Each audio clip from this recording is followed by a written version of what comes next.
All right. Questions? Is it a status update for Mr. Armando Bigot? Yesterday he continued to get treatment. Today I have him listed as limited in practice. And what that means is we're not counting on him doing anything full court, but we'll see how he does in a half court situation. And that'll depend on whether we move him to complete practice tomorrow. Thank you. Coach, the trajectory of Garrison, people say that is similar to Bryce. Do you see the same thing in what's happening with Garrison and what happened with Bryce? I guess if you just look at the numbers, it could be, but well, they're two completely different things. Bryce was bouncy and athletic and had it and just had to learn how to work hard. And Garrison had work ethic and the toughness, and just needed to get confidence, needed to learn that he could play effectively inside, that he could do the things that we ask him to do. And so it's been more of a confidence thing with him, and more of realizing how good he can be.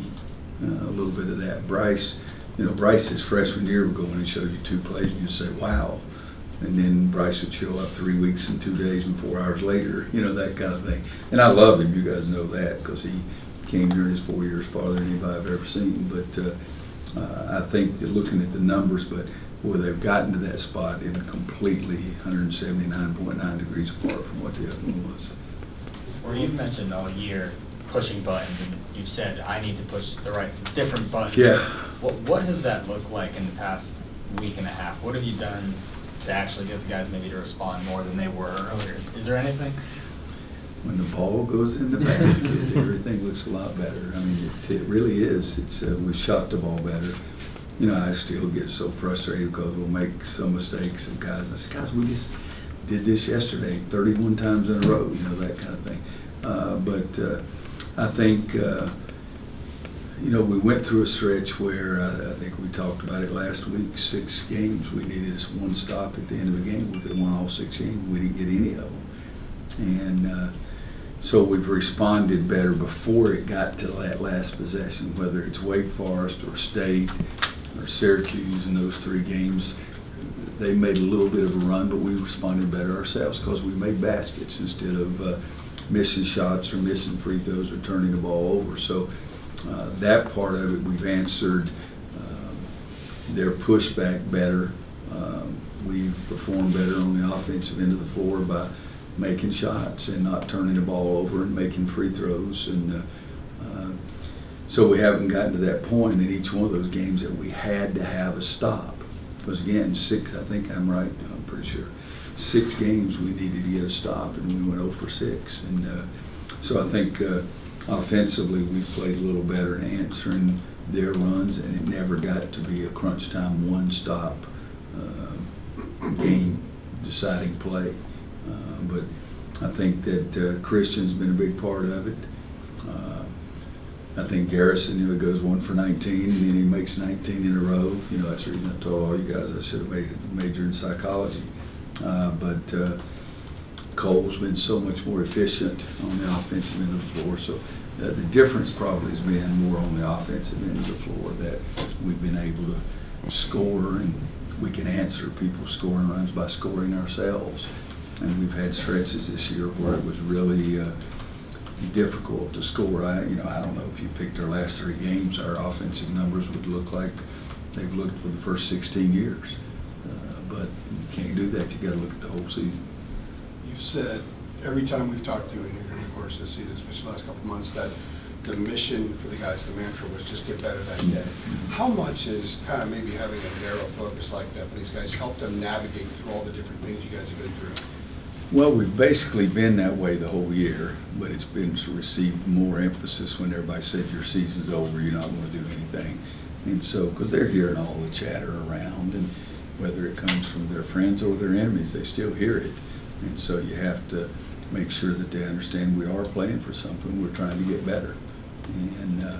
And I think I preached that stuff first practice of the year. We want to be better today than we were tomorrow, but I think I emphasized it more when all the chatter and everything's going on around it. When you lose 7 in a row, guys tend to think, well, there's nothing we can do. Well, there is something you can do. And so even before we won the last 3 games, I tried to focus them even more so on that getting better every day. And you know, it's got 3 wins. It didn't have anything to do with those 7 in a row before that or whatever it was. It didn't show up as much, even though I thought, you know, some of those games, the Duke game, I thought we did a lot of great things in the Duke game, and it was a hard way to lose a game because there was 100 ways to win it or 99 ways to win it and 1 to lose it. But I think that one thing after that game, we go up to Wake and we lay a rotten egg, and so then that's really when I started pushing even more that we've got to get better each day. Well, what do you recall from the first time I guess your first meeting with Christian in Charleston? What do you recall your impressions of him? I liked him. You know, it wasn't, I didn't see him shoot basketball or do anything like that. I enjoyed visiting with him, and we visited on the phone a couple of times. And I'm trying to remember, it might have been Easter weekend, and I'd left my grandchildren and drove across town and went to see him, and just enjoyed visiting with him. But I enjoyed visiting with him on the phone at that time prior to that as well. But I can't remember. I know I was at the beach with my family, and I don't know if it was Easter or if it was later. It's probably later, I guess. Do you have any idea? I'm sure. I don't know, but I was with my family, and I left and drove over to see him and enjoyed the meeting. But you know, I didn't watch him shoot the ball, or it wasn't any basketball thing. It's just try to see if I was going to like him. And what did you like about him? Well, I mean, I shouldn't answer a question with another question, but if you have ever visited with him, you got to like the kid. I mean, there's nothing about him, and it hadn't been a smooth entire life kind of approach with him. And he's a guy that walks in, I just drop my head, and he'll do the same thing. I mean, we enjoy each other, we have fun with each other, but he's a good kid. He's a kid that I enjoy being around. And somebody said, you know, during the senior speeches, that's the first time they could ever remember anybody sitting beside me on the bench. That they usually sit on the floor, and he sat on the floor in front of me. I said, sit up here. You know, and just, I wasn't choosing him as my chosen one. I just knew that padded seat was a lot better than sitting on the floor kind of thing. But he's just a kid that you enjoy being with. And when I see him 99 times out of 100, and I start smiling and teasing him, or he's teasing me. What did you learn, the first time out against Duke?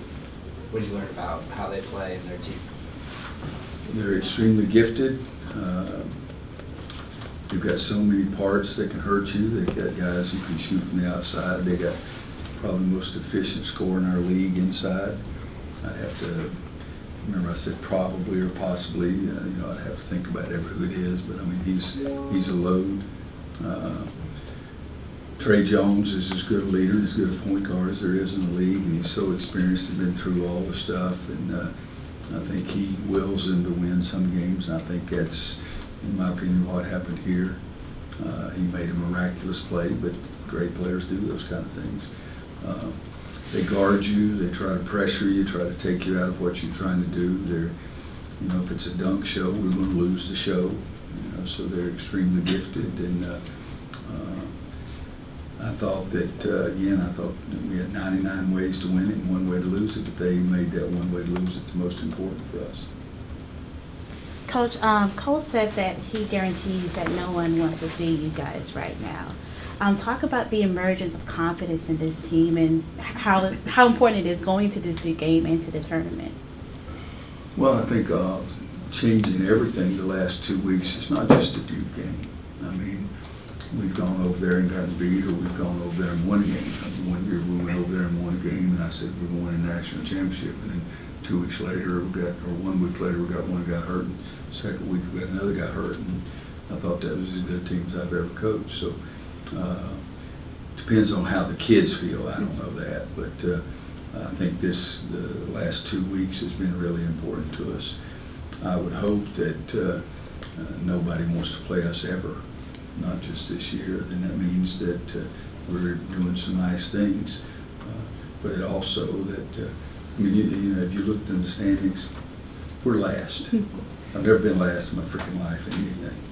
And we still got to understand that. So I would hope that it is because we're playing better and not just because everybody's afraid of playing the 16th seed and you're the 1 seed in the NCAA tournament.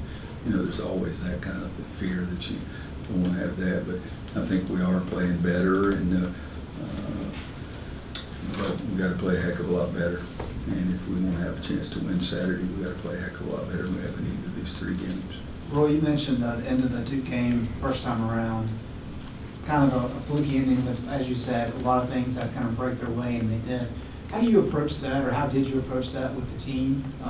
Not after the game, but after, you know, once you got the film review. Oh, after the game and the next day, I said, guys, they made plays.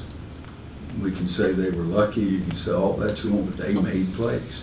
I mean, I think that the play that Trey made throwing the ball off the rim that direction and getting it to bounce out like that was incredible. And it would be hard to simulate. But you know what? He did. It's the only thing that matters. Lucky or not lucky, that he did it. And so that's what I said to our team, is that they made plays. And we had plenty of opportunities. You know, we missed free throws. They missed 2 free throws and got the offensive rebound.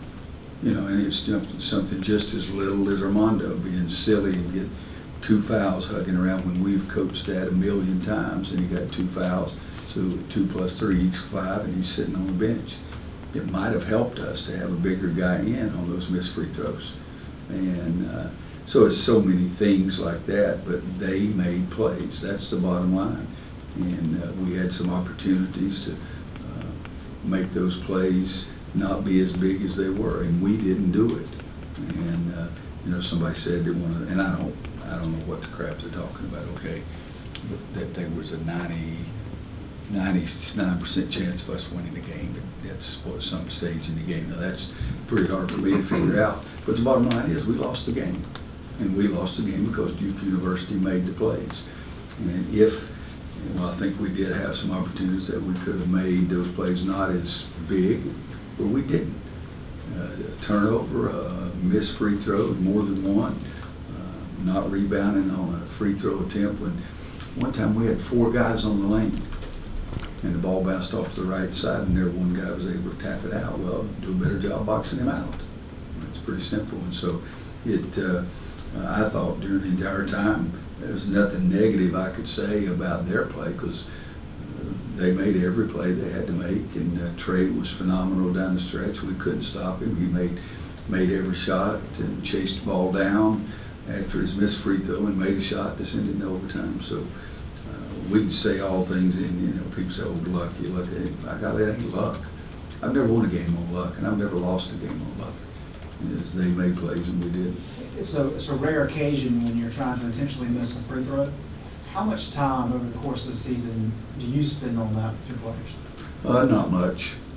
You know, we have a play, we have something we like to do, and Marvin Williams one time said, "God, I don't even realize that people did things like that." And I said, "Well, yeah." But whether they worked on it 1 day or 100 days, they made it during when it was needed to play. And 10 Cup. Kevin Costa says, "I'll bank it off that Porta-John." Well, that's pretty lucky the Porta-John's sitting there. Okay, but you still got to make that excellent play. So they banked one off the Porta-John and went and got it and made it. But yeah, it's all-time preparation and thinking that way. But that is, guys, that is incredibly hard to do, what he did, and to get it to bounce to that side.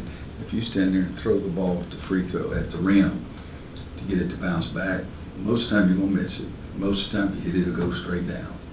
You know, because the ball's coming from here. Think about it, it's hard to get the ball to go from up there to hit something and bounce out there. So it was incredibly hard, but they've worked on it. Trey said after the game they've worked on it. And it's still incredibly hard to do, but he did it.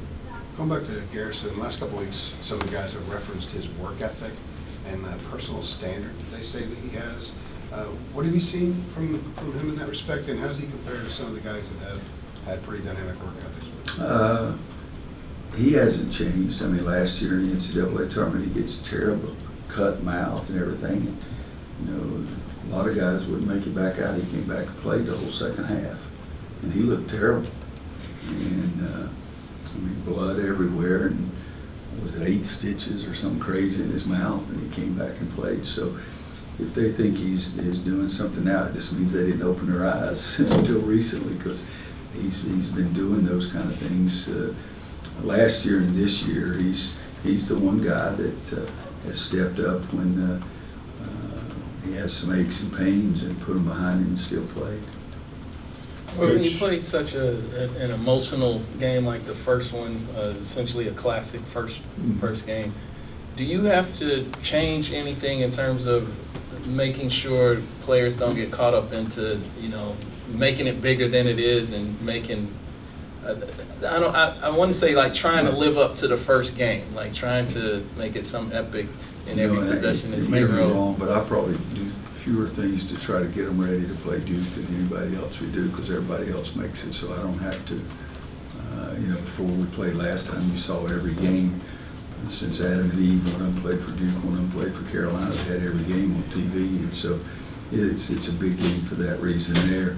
The second game, you always try to make amends, whether you win or lose.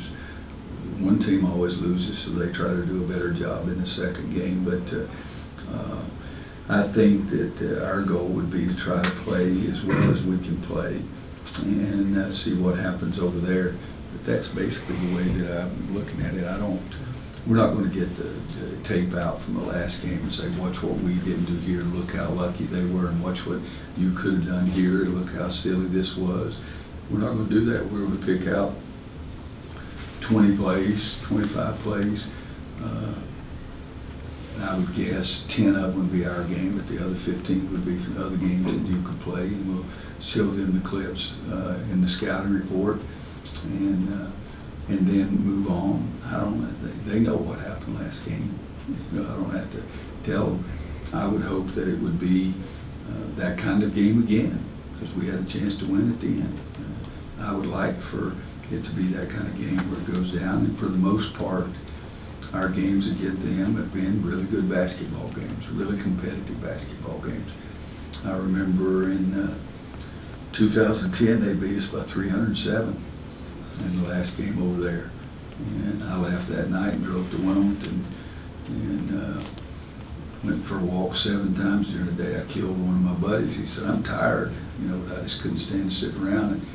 And these guys came out, right, so beat, said, Coach, God, you got killed yesterday. I said, you don't think I know that? You know, that kind of thing. So I told them I appreciated them coming out telling me, but it's, I would hope that it would be that kind of game where we would have a chance to win at the end.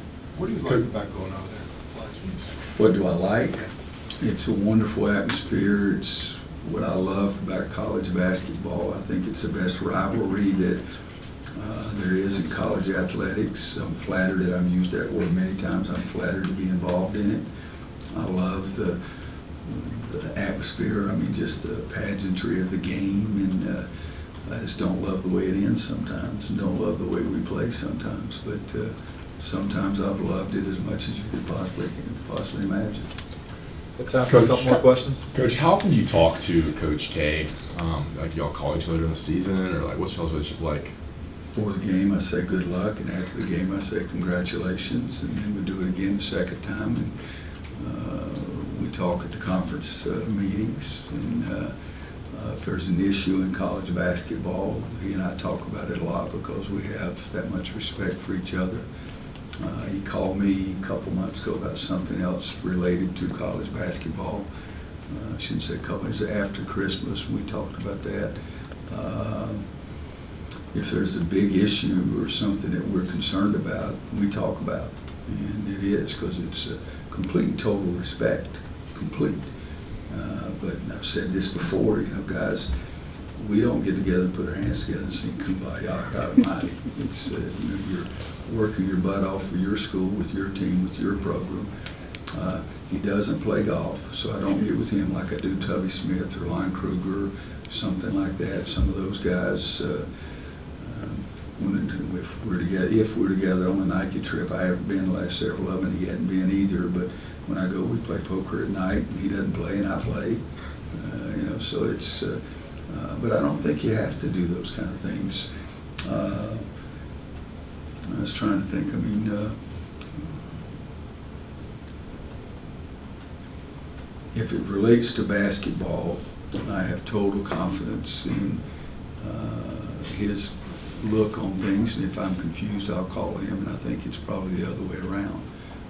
But in the off season, guys, I'm either working, I'm with my family, or I'm teeing it up. I'm not inviting him to my birthday party, okay? He's not inviting me to anything that goes on with his family. And so we see each other on the road, and we always talk. But it's, I think it's a healthy relationship. I really do. Laura, will you indulge me a couple of ACC tournament questions? Okay. Did you pick out your 1978 jacket, since the tournament will have the same value for you this time? You know, you may have heard, I mean, the outfit I wore Saturday was just, or Tuesday, whenever we played Tuesday. Because Shay had told me that was his favorite outfit. He was a senior, and I wore it then. In my closet right now, it's a funny thing, and it'd be funny to have a camera so I could show you how I open one jacket. And I've got a piece of lost at Notre Dame. Another one lost at Pitt. Another one, lost at home to Clemson. I'm running out of coats. You burned that one. Yeah, so I'm running out of coats. You know, I'm going to keep them, but I'm not going to ever wear them to games again. But no, 78, I remember 78, 79 season.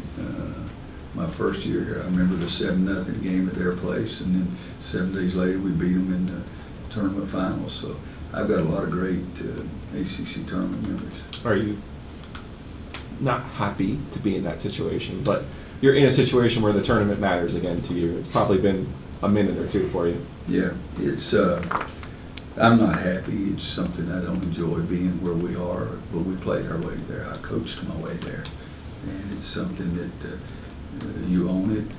I'm so tired of saying it's what it is. I bet I've said that more this year than I've ever said in my doggone life. Guys, it's what it is. But most of the time talking to my staff when I say that. But I've never been there this early, but we played ourselves into that spot. I'm not happy about it, but you know what? When it starts, it gives us another chance, and I like that part. You are known as a spokesman for the ACC tournament throughout your history. This feels like a last hurrah for Greensboro. I know it'll be back there eventually, but it does seem to be. My life. Yeah. It could be. Are you wistful that there's no more Greensboro stops, just because it's meant so much to have it there? I look at it different, because once the tournament starts, you get there, I'm only worried about how our team plays, period, the end. When I step back and look at the big picture, I think Greensboro's been a marvelous, marvelous site for our ACC tournament.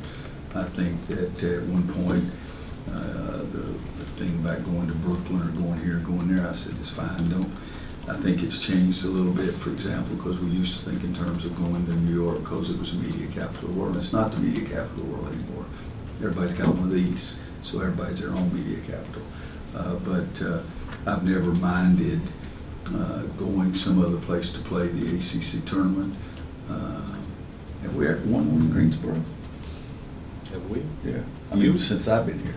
That's Tampa. damn. I don't go back to Tampa, Charlotte, and DC. Jack Cobb. No, you know, Tampa, I Charlotte, and coached DC. Jack Cobb. So we never won one in Greensboro, but I've always thought that that's the best place to play.